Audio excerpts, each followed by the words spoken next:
네, 오늘 본문 히브리서 7장 1절에서 10절이고요. 먼저 1절에서 3절까지 교독하겠습니다. 이 멜기세덱은 살렘 왕이요 지극히 높으신 하나님의 제사장이라. 여러 왕을 쳐서 죽이고 돌아오는 아브라함을 만나 복을 빈 자라. 아브라함이 모든 것의 10분의 1을 그에게 나누어 주니라. 그 이름을 해석하면 먼저는 의의 왕이요 그 다음은 살렘 왕이니 곧 평강의 왕이요. 아버지도 없고 어머니도 없고 족보도 없고 시작한 날도 없고 생명의 끝도 없어 하나님의 아들과 닮아서 항상 제사장으로 있느니라. 아멘. 자, 멜기세덱의 이제 멜렉은 왕이라는 뜻이죠. 그리고 세덱의 ጼ데크는 의이다. 그러니까 의의 왕이다. 뒤에서부터 이렇게 접속하죠. 의의 왕. 자, 이제 살렘에서의 왕이었기 때문에 살렘은 이제 평강, 형통. 그래서 평강과 형통의 왕이다. 이런 뜻이에요. 자, 이런 멜기세덱의 특징으로 또 뭐가 있냐? 족보를 알 수 없다. 그래서 그 시작과 끝도 알 수 없다. 자, 이런 특징들이 그리스도와 닮았다는 거예요. 자, 멜기세덱이 예수님은 아니에요. 그죠? 멜기세덱이 그리스도는 아니에요. 근데 그리스도와 비슷한 특징으로 그리스도와 복음의 어떤 특징들을 말하려는 것인가? 그리스도와 복음의 어떤 특징들을 말하려는 것인가? 이거에 초점을 맞춰서 이 흐름을 이해해야 됩니다. 예수님은 아니에요. 근데 멜기세덱은 이런 특징들을 갖고 있어. 그러니까 복음도 이런 특징들을 갖고 있어. 이런 말을 하고 있는 거예요. 4절부터 6절을 교독합니다. 이 사람이 얼마나 높은가를 생각해 보라. 조상 아브라함도 노량물 중 10분의 1을 그에게 주었느니라. 레위의 아들들 가운데 제사장의 직분을 받은 자들은 율법을 따라 아브라함의 허리에서 난 자라도 자기 형제인 백성에게서 10분의 1을 취하라는 명령을 받았으나 레위 족보에 들지 아니한 멜기세덱은 아브라함에게서 10분의 1을 취하고 약속을 받은 그를 위하여 복을 빌었나니. 아멘. 자, 또한 아브라함이 멜기세덱에게 12일조를 바쳤으니까 멜기세덱은 아브라함보다 높은 위치를 가진 자이다. 그러니까 멜기세덱과 비슷한 예수님도 아브라함보다 높은 위치에 있는 자이다. 이런 얘기를 하는 거예요. 자, 그래서 당연히 아브라함의 후손으로 있는 레위보다도 높다는 면에서 그리스도와 닮았다. 이런 얘기를 하고 있어요. 7절부터 10절을 교독합니다. 논란의 여지 없이 낮은 자가 높은 자에게서 축복을 받느니라. 또 여기는 죽을 자들이 10분의 1을 받으나 여기는 산다고 증거를 얻은 자가 받으니라. 또한 10분의 1을 받는 레위도 아브라함으로 말미암아 10분의 1을 바쳤다고 할 수 있나니. 이는 멜기세덱이 아브라함을 만날 때에 레위는 이미 자기 조상의 허리에 있었습니다. 네, 아멘. 자, 그래서 이제 히브리서 기자가 1절에서 3절의 특징, 다시 말해서 멜기세덱이 의의 왕이자 평강의 왕으로 영원한 제사장이라는 타이틀을 성경에서 가지고 있다고 볼 수 있다. 이런 내용이었고, 4절에서 6절에서 나온 특징은 뭐예요? 멜기세덱이 아브라함과 레위보다 높은 자라고 말할 수 있다. 자, 이 두 가지 내용. 그러니까 멜기세덱이 예수님과 비슷하다. 여러 가지 면에서 이 얘기를 히브리인들에게 왜 말하는 거죠? 히브리 사람들에게 히브리서를 통해서 왜 이런 얘기를 하는 거죠? 이거 모르고 또 나머지 또 묵상하려고 그러죠. 지금 무슨 필요를 가지고 히브리서를 썼죠?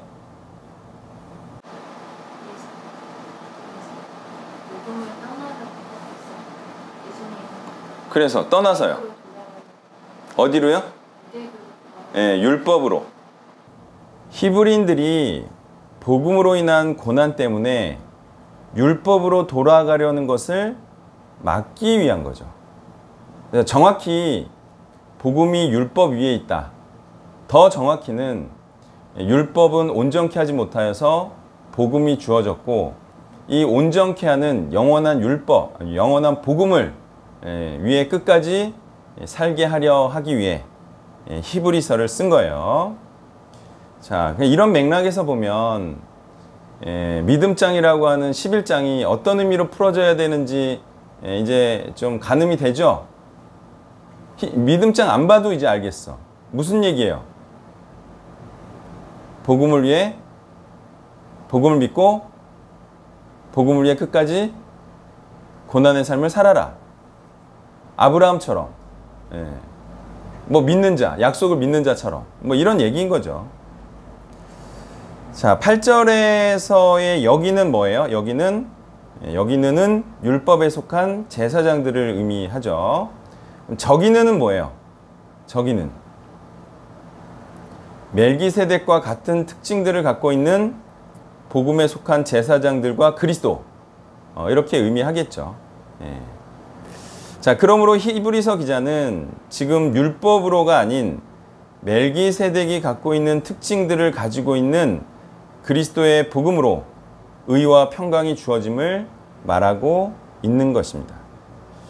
그러므로 앞에서 하나님의 약속과 맹세를 굳게 믿고 오래 참음으로 끝까지 소망의 확실함에까지 이르라고 한 것은 위에 어디 있었죠?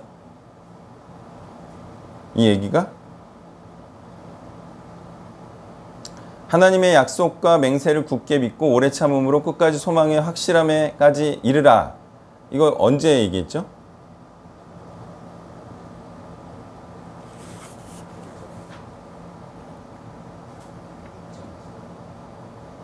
6장?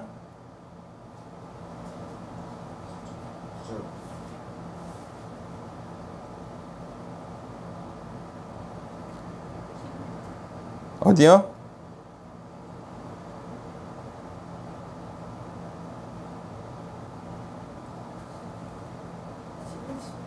네? 자, 다시 한번 읽어줄게요. 하나님의 약속과 맹세를 굳게 믿고 오래 참음으로 끝까지 소망의 확실함에까지 이르라. 약속과 맹세가 나오는 부분이 있죠.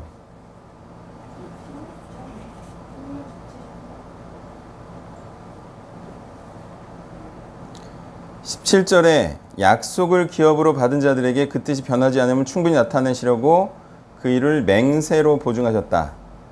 이 두 가지 사실로 말미암아 있는 소망을 얻으려고 피난처를 찾은 우리에게 큰 위로를 받게 하려 하심이라. 자, 요 내용하고, 그죠?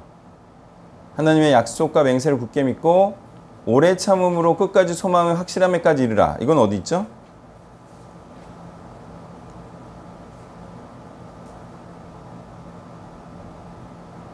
그게 11절이에요?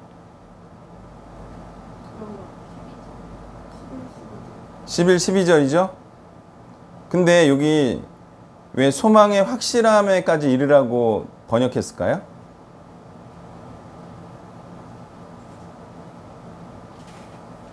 (11절에) 끝까지 소망의 풍성함에 이르러. 이 풍성함이라고 해석할 수도 있지만 더 많은 가능성으로 확실함이라는 단어가 쓰였어요. 자, 그래서 앞에 내용을 제가 이렇게 요약을 한 거예요. 지금 히브리서 기자는 너희들이 오래 참음으로 끝까지 이 소망의 확실함을 가지고 복음을 위해 끝까지 고난을 오래 참음으로 인내하라, 이런 얘기를 하고 있다는 거예요. 그죠? 그냥 뭐 믿는다고 해서 가만히 있는 것도 아니고 또 믿는다고 해서 고난이 주어지는 것도 아니고, 그런 식으로 하면, 자, 지금 고난 때문에 율법으로 다시 되돌아가려는 것을 막기 위해서 거듭해서 이런 말씀들을 하고 있는 거예요. 자, 이런 것이 바로 복음으로 인한 고난과 핍박을 오래 참음으로 율법으로 돌아가지 말라는 취지로 다 말한 거죠. 자, 그러니까 지금으로 치면 이 말씀이 어떻게 적용되나요? 이렇게 단순하게 봐도 돼요. 복음으로 인한 삶이 힘들어. 그때 돌아가고 싶은 게 있어. 그때 그것을 율법이라고 생각해도 될까요? 그렇지. 그게 이제 율법의 영이에요. 고난을 피하고 싶고, 편하고 싶고, 안정된 삶으로 돌아가고 싶고, 그게 율법의 영이면서 또 이제 오늘 주일 본문에 나오겠지만, 그게 또 무슨 영이에요? 무슨 영이라고 말하고 있죠? 육신에 속한이라고 말하죠. 육신에 속한은 또 어떤 말로 할 수 있어요? 세상적인, 세속적인. 그러니까 율법은 이렇게 정확히는 이제 율법의 영이라고 하는데, 또 율법적이라고도 하는데요. 육신적인 것, 세상 소망적인 것과 거의 일치하다는 거예요. 높은 하나님의 뜻이 아니라 낮은 자신과 세상의 영을 따라 사는 삶이죠. 그러니까 제가 주장하듯이 율법으로 돌아간다는 것은 세상으로 돌아간다는 것과 같다는 거예요. 자, 그러면 그게 과연 무엇이겠냐 이거예요. 이 시대의 율법의 영, 과거로 돌아가고 싶어. 복음을 위한 삶에서 예전의 삶으로 돌아가고 싶어. 공격받지 않고 비난받지 않고 가난하지 않은, 그게 바로 안정된 삶으로의 욕구라는 거죠. 자, 이것은 복음을 어느 정도 이룬 후에도 찾아올 수 있어요. 다시 말해서 복음을 위한 삶을 살아서 복음으로 인하여서 안정된 삶이 됐어. 그리고 그 삶을 계속 이어가고 싶은 욕구가 생길 수도 있나요? 네, 그렇다는 거죠. 어느 정도 이뤘으니까 이제 또 누리려고 하는 거와 비슷하죠.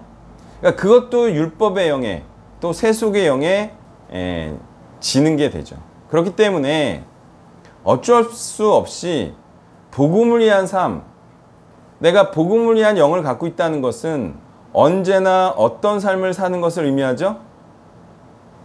언제나? 아니, 내 겨우 주변만 복음화 시켰다고 해서 내가 안정적인 삶을 누리면 그거는 또 율법의 영이 진 거라니까요.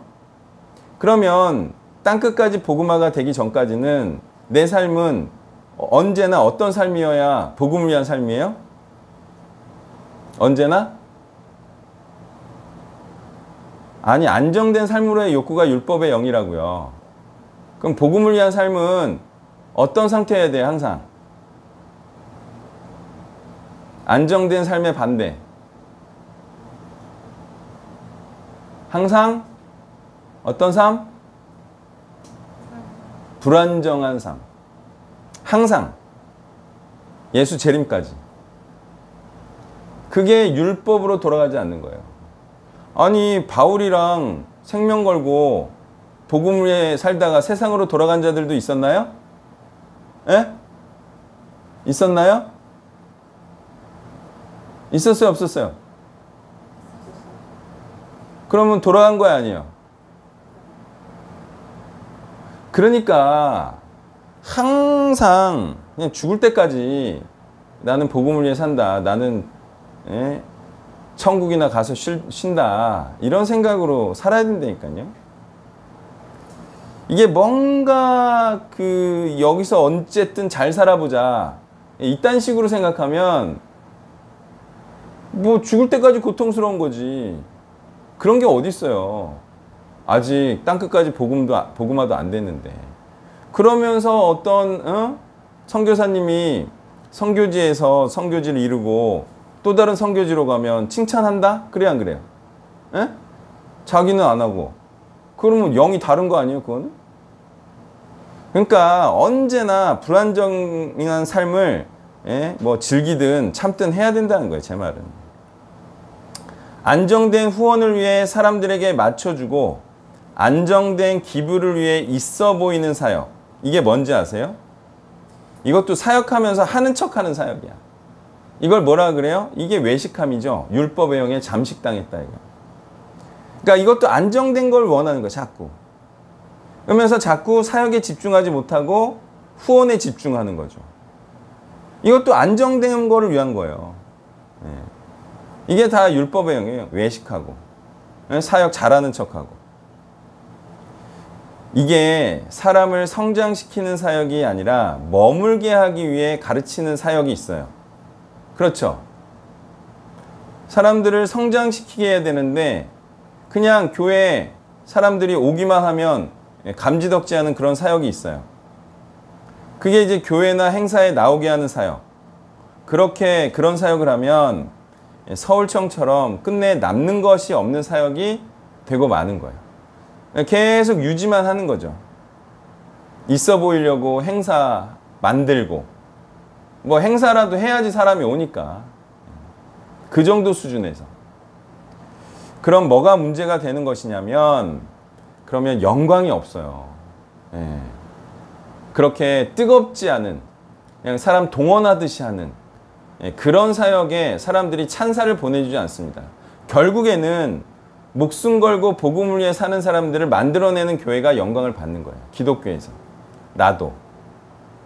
또 하나의 큰 문제는 이어받을 사람이 없어서 후세대에는 무너지고 마는 그런 사역과 공동체가 되는 거예요. 꾸역꾸역 유지는 하겠죠. 그렇지만 코로나 같은 편지 풍파에 휘청휘청 하는 거예요. 왜? 말씀으로 세워진 교회가 아니기 때문에 그래요. 그래서 고난 중에라도 어쨌든 말씀의 사람을 세우면 그게 바로 고난 중에 끝까지 소망을 품는 오래 참는 자를 만들어내는 거죠. 이 말씀대로. 자, 그런 공동체냐 아닌 공동체냐를 알 수 있는 방법 중에 하나는 뭐냐면 이 후원이라는 게 사역 대상자들로부터 나오느냐 아니냐 그거를 보고 어느 정도 알 수가 있어요. 왜냐하면 사역에 집중하면 사람 세우는 사역에 집중하면 그 사람이 감동받거나 그 사람이 감사함으로 헌금을 내거든요. 근데 이제 그런 사역이 아니면 운영을 위해서 누구한테 자꾸 부탁을 하겠어요. 사역 대상자들이 아니라 후원자에 집중하는 거죠. 그래서 안정된 삶을 위해서 후원자에게 집중하고 불안정한 삶을 감당하면 사역 대상자들에게 집중하게 되는 거예요. 왜? 가난해도 복음을 전파하는 게 맞으니까. 그렇게 가는 거죠. 모양새들이. 다시 말해서 사역을 함으로 먹고 사는 자가 하나님의 뜻대로 사는 자이다 라는 거예요. 제 말은. 이게 자꾸 뭐 후원을 요청하고 이런 게 사역이 아니잖아요. 그게 말씀 사역은 아니잖아요. 후원 행정이지. 그런 걸로 교회나 단체가 돌아가 버리면 그럼 말씀으로 먹고 사는 게 아니잖아요. 근데 이제 말씀으로 먹고 산다는 게 뭐예요? 내가 말씀을 전하고 가르쳐 그 사역에서 나오는 그런 후원과 헌금으로 사는 게 말씀으로 먹고 사는 거죠. 그러니까 사역함으로 먹고 사는 자가 하나님의 뜻대로 사는 자이고 그런 자들이 가난해요. 네? 막 후원, 막 펀드레이징 해가지고 하면 그건 덜 가난해요. 근데 사역, 사람을 세우는 거에 집중하면서 그렇게 사역하면 가난하죠. 그래서 다른 것에 기댈 일이 아니라 복음에, 다시 말해 사역에 기댈 일인 거예요. 율법은 또한 예전의 삶으로 돌아가는 것을 의미하는 것이기 때문에 예전에 누구에게 맞춰주는 삶이었는지를 생각하면 율법의 영의 정체를 알 수가 있을 거예요. 자꾸 광야 때에도 그랬죠. 예전으로 돌아가고 싶은,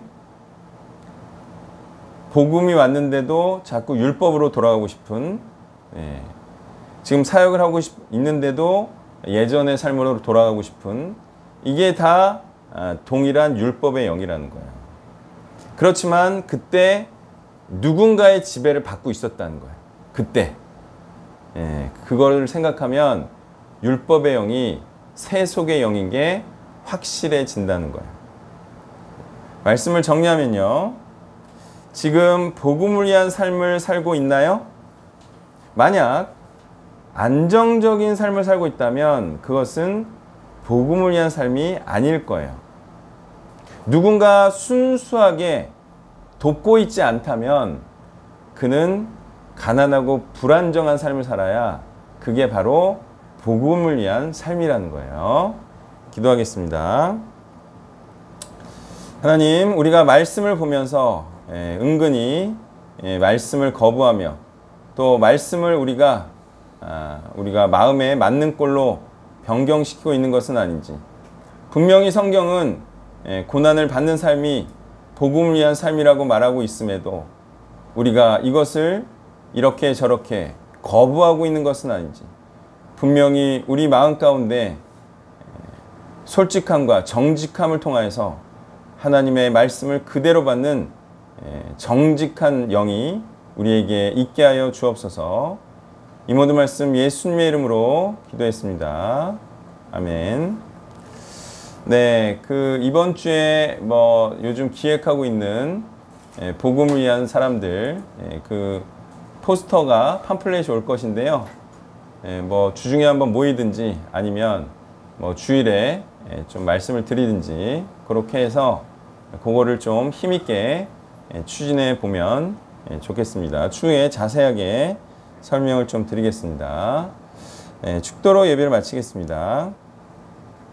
이제는 사망의 권세를 이기시고 죽음의 길로 나아가사 생명의 부활로 나오신 예수 그리스도의 은혜와 독생자들을 희생시키며 참 사랑은 가장 소중한 것과 모든 것을 희생하는 것임을 우리에게 보여주신 성부 하나님의 사랑과 이제 그리스도의 목숨과 하나님의 사랑으로 우리에게 주어진 이 복음을 땅끝까지 전하여 하나님의 뜻을 이루고자 하는 성령의 역사하심이 이제 우리도 하나님들의 뜻을 동일하게 받들고 행하며 참으로 하나님과 같이 되어서 하나님과 같이 영광 받기를 원하는 이곳에 있는 온 세대 교인들 머리 위에 이제부터 영원까지 함께 계시기를 간절히 축원하옵나이다. 아멘.